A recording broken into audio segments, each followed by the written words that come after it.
Bonjour pour cette petite présentation. Je vais vous présenter un truc sur lequel je suis en cours depuis un bon moment.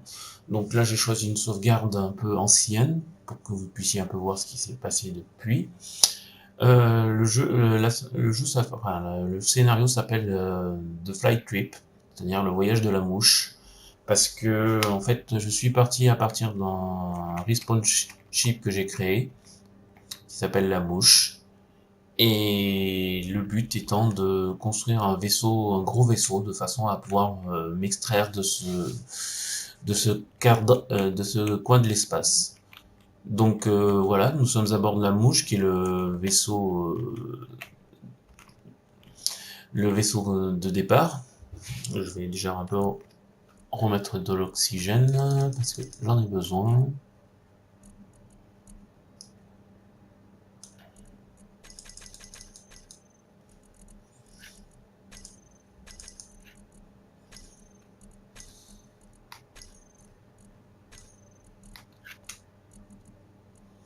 Voilà, voilà pareil. Donc, comme tout vaisseau de base, la mouche contient toutes les facilités normalement incluses.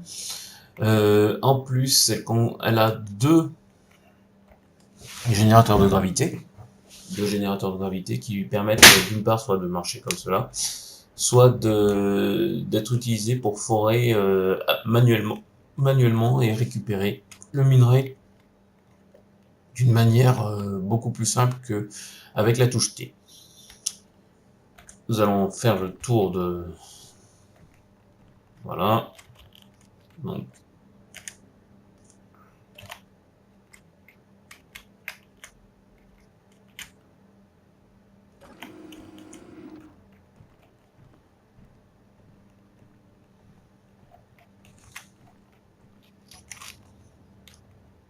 voici la mouche. Donc à savoir que dans le vaisseau de base, vous n'avez pas l'antenne qui a été rajoutée et le pied. Donc c'est un vaisseau très compact, comme vous voyez. Là, vous avez l'avant avec une petite trémie qui permet de récupérer ce que vous forez sans être obligé d'appuyer sur la touche T en permanence. Voilà. Ici, vous avez ce qui reste d'une foreuse que je n'avais pas construite avant. C'est un essai que j'ai fait, c'était pour faire une foreuse en fait qui tournerait en rotatif. Pas du tout concluant, pas du tout concluant. Donc elle est en cours de démontage, voilà, en cours de démontage. J'ai donc utilisé le blueprint d'une foreuse assez imposante que j'ai construite, voilà, qui s'appelle de Wheeler, qui veut dire charançon. Oui, on reste dans les insectes. Donc c'est une foreuse semi-automatique, c'est-à-dire qu'une fois qu'on l'a emmenée en place et qu'on lui lâche la bride, et ben on peut aller faire des choses ailleurs, et elle va forer, elle va traverser de part en part l'astéroïde.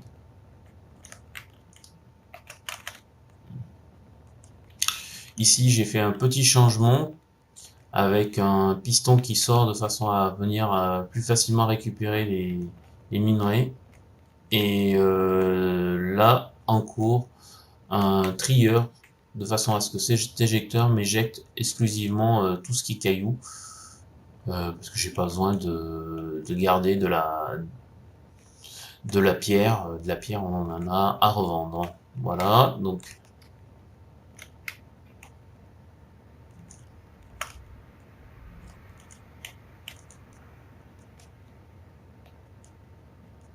ensuite nous avons les outils. Donc là, la deuxième, voilà, on va commencer par là. Celle qui a remplacé ma foreuse manuelle, un petit drone foreuse. Un drone standard avec du blindage lourd, parce que moi mes foreuses je les construis toujours en blindage lourd. J'estime que c'est plus facile quand elles prennent des coups.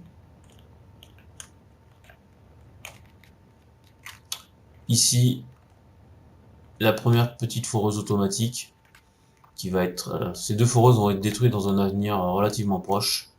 Sur une, là, comme je vous l'ai dit, je suis sur une sauvegarde assez ancienne, de façon à vous montrer un peu l'évolution de ce qui a été fait. Voilà. Donc là, pour l'instant, le gros vaisseau reste une station. Là, vous avez un petit drone de soudage.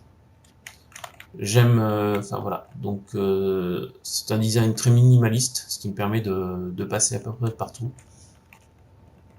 Ah oui, j'ai oublié, l'ensemble des constructions sont sans mode, à l'exclusion des grands réacteurs Titan, puisque le but sera de se déplacer de moins 10 000 ou moins 100 000, moins 100 000 km à plus 100 000 km, c'est-à-dire traverser la map, ces réacteurs à pleine puissance, de façon à enclencher le saut.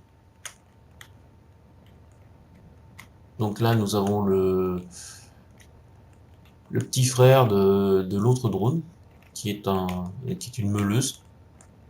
Sert pas beaucoup en fait, elle me sert à démonter ce qui reste de la foreuse, et même vous verrez dans les épisodes suivants que ça n'avance pas nécessairement beaucoup. Il y a une légère différence de design quant à celle-là par rapport au drone rouge. Et là, la caméra est mieux placée parce que quand on vient se coller à l'arrière, eh bien, on a une meilleure vision pour s'amarrer. Là, nous avons un piston de raccord, mais qui va être amené à disparaître dans un futur relativement proche.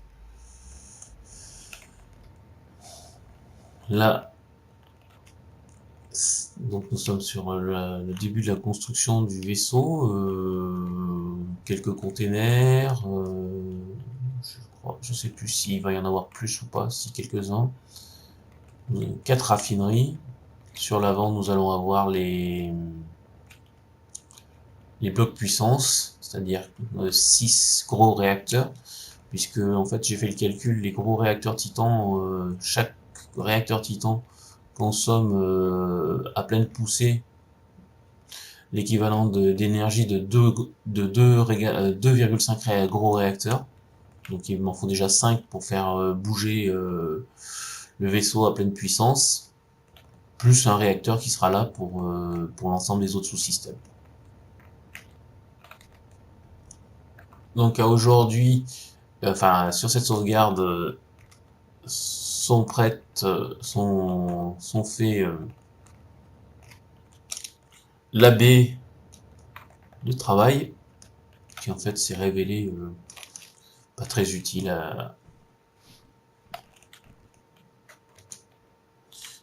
je dirais, à l'usage.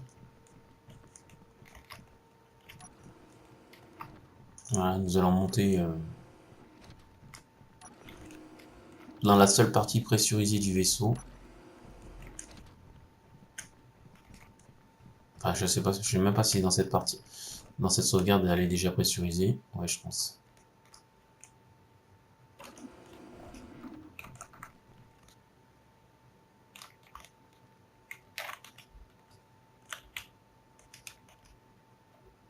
Donc les premières portes se sont ouvertes et fermées toutes seules, puisque en fait elles sont équipées de capteurs. Là, au moment de la sauvegarde, celles-ci ne le sont pas encore. Voilà. Nous sommes en pressurisation. Ouais, donc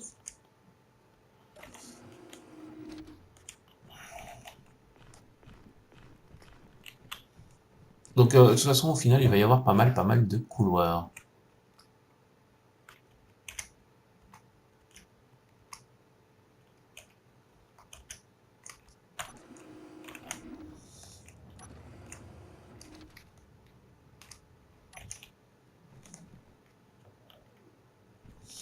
Donc nous voilà dans la salle, la première salle qui a été pressurisée du grand vaisseau, avec un tableau de commande qui permet de fermer et d'ouvrir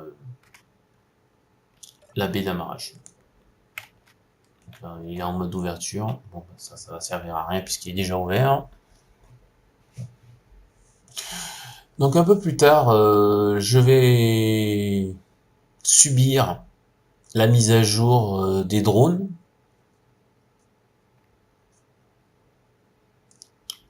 Je vais subir la mise à jour des drones, c'est-à-dire que je vais avoir un drone qui va m'attaquer, alors que je n'ai pas du tout, dans l'esprit de cette partie, je n'ai pas du tout voulu avoir de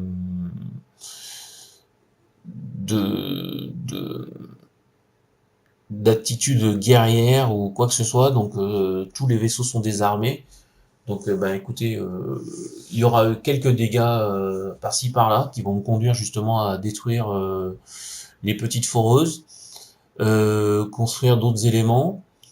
Il va dans un futur proche manquer quelques lumières, mais bon, je vais pas aller les remettre parce qu'après il faut tout refaire les groupes et bon, l'utilité est pas flagrante.